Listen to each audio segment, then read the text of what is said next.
Hey everybody, it's Irene with BrainStormAcres, and as you can tell, we're at an event.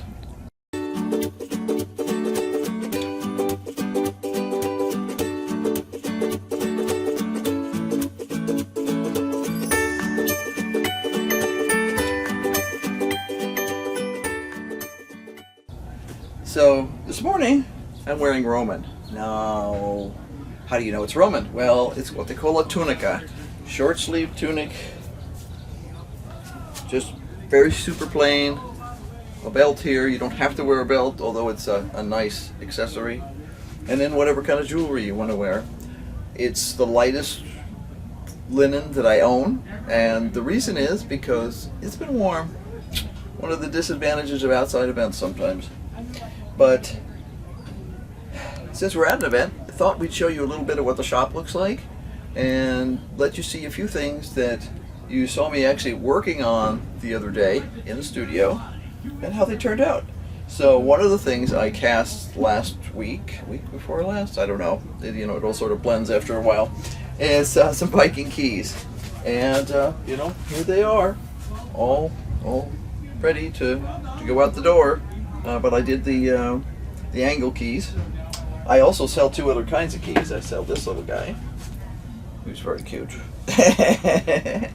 and this one. And these are all based on real pieces that were found in Sweden and are currently in the Swedish National Museum. But yeah, Viking keys are an important part of their culture because they are a symbol as well as functional. They actually did use locking chests. And if you take a look at Viking law, because although we think of them as lawless and all this kind of stuff, they actually had a lot of codified law very early in their history. The penalty for stealing something that was in a locked chest or a locked building was much higher than if you simply found something out in the open, because it was obvious if it was in a locked building that you knew it belonged to someone and you were stealing on purpose. It wasn't just a, gee, I found this by the side of the road thing. So there's all those kind of interesting little things. How's that? What else do we have here? This is, like I say, this is the Viking department here. So I have leg wrap hooks to hold the leg wraps on the lower legs. And there are various types of little hooks with various designs. I also have hooks that are used by Anglo-Saxons, so that's a different design.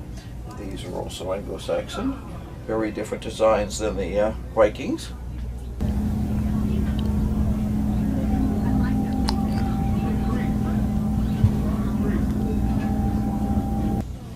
I also showed you guys the girdle hangers. Now those are Anglo-Saxon.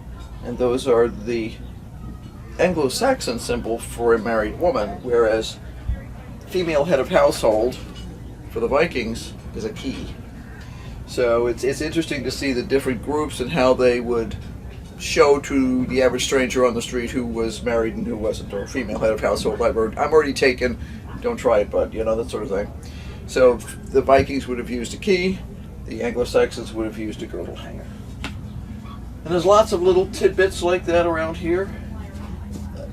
If you were watching me cast pewter the other day, I did a bunch of spindle whorls, and these are Viking spindle whorls, this particular design.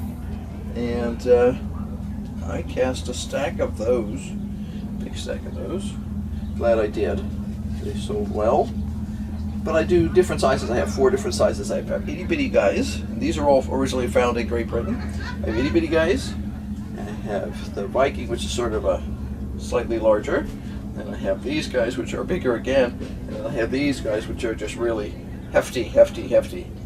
And for those people who do like to use a specific ounce weight, I do have that listed for people, but most people I know just kind of heft it in their hand and say, yeah, that's what I want.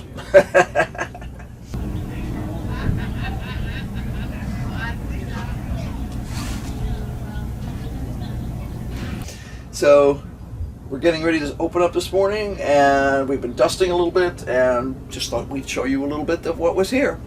So be sure to like, subscribe, and hit that notification bell, because obviously we're going to be doing lots, and there's lots more to see in here. So until next time, bye.